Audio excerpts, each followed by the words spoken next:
Hello, Broken Solar Panel here, and today on how I make it... God, that thing's annoying. Gotta fix that thing. Anyways, today on how I make it, I'm gonna be showing you how I make these, my Tornado Siren Madness character figurines. So for those of you who give a crap, I'm gonna show you how I make it.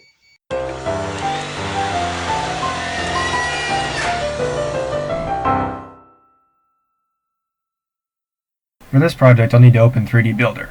This is the 3D modeling software I use for most of my 3D prints. It's the most reliable and easy to use. At least for me anyways.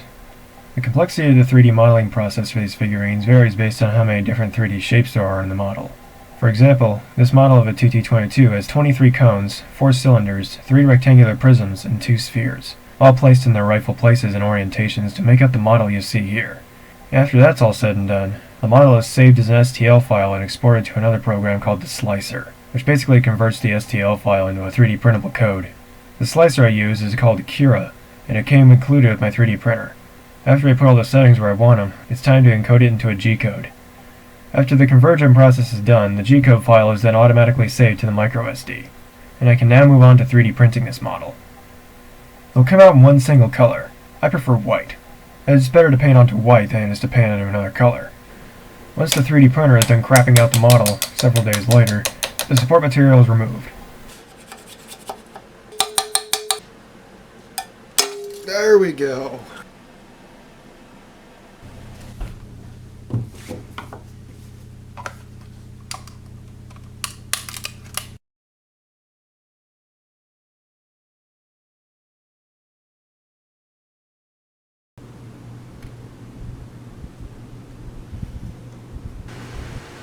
And now it's time to color it. The first thing to be colored is the eyes, as they only need to be dotted with a black Sharpie. And now comes the fun part. It's time to paint it. So I get myself several cans of spray paint, which are the colors I need for this model.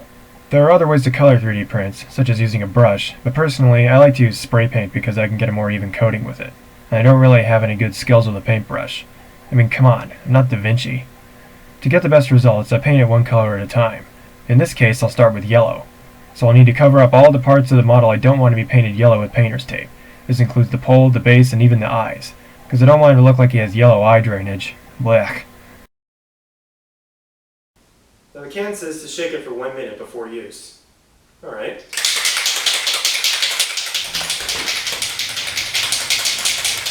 What the f*** are you doing? What? Just lock the door next time. Jeez, I don't need to see you doing that. What do you mean lock it? I was just shaking a can of paint. Okay, now that I've shaken out the can thoroughly, it's time to paint the model. But first, I'm going to relocate to the backyard because if I spray paint indoors, the fumes could build up, and then I could pass out, and probably bash my head on the hard concrete floor and die. So it's probably wiser to do this outside.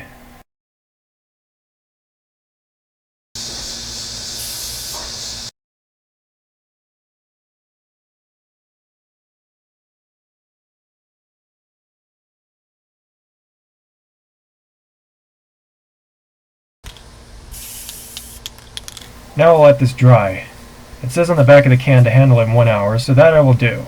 1 hour later, I come back to it and peel the tape off. That looks pretty good, so now it's time to paint the brown areas. There's only one, that being the pole, so I left the tape on the base and put the tape all around the yellow parts and started painting the pole.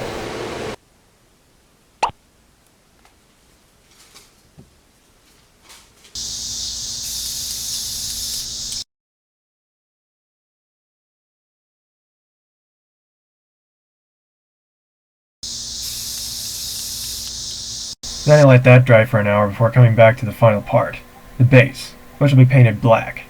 This requires all the model to be covered in tape except for the base. And now to take it outside and paint the base a nice shiny black.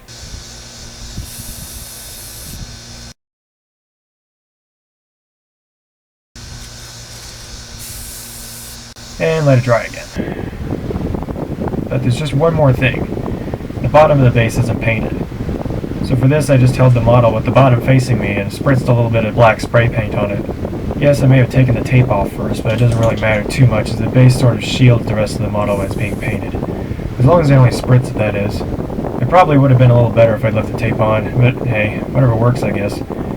I'm indoors this time because just spritzing a little bit of the paint won't be enough to fill the room with fumes. Now, I can't stand this one upright to dry because the paint will get all over the workbench or whatever I set it down on. And I can't stand it upside down because it won't stand that way. And I can't even put it sideways because that'll cause the paint to run down the base and cause the paint to become uneven. So the best solution here is to hang it upright from something. So I'll grab some twine here and tie it around the neck of the model.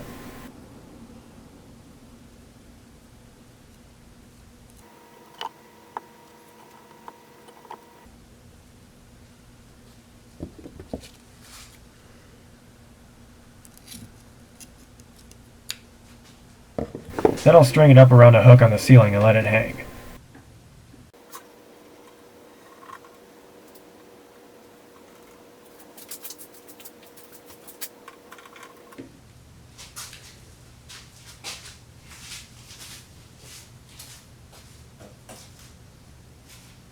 Now I didn't want my parents touching this, so I put a note on it to let them know to leave it alone while it dries.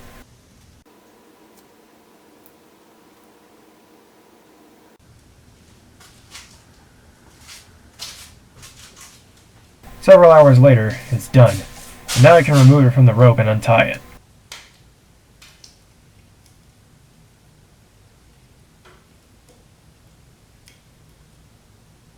And there you have it, a Tornado Siren Madness character figurine.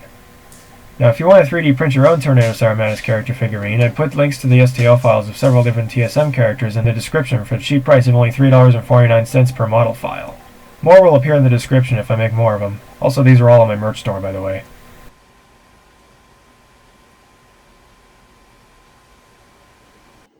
So this concludes the video on how I make my TSM character figurines. This is Broken Solar Panel signing off.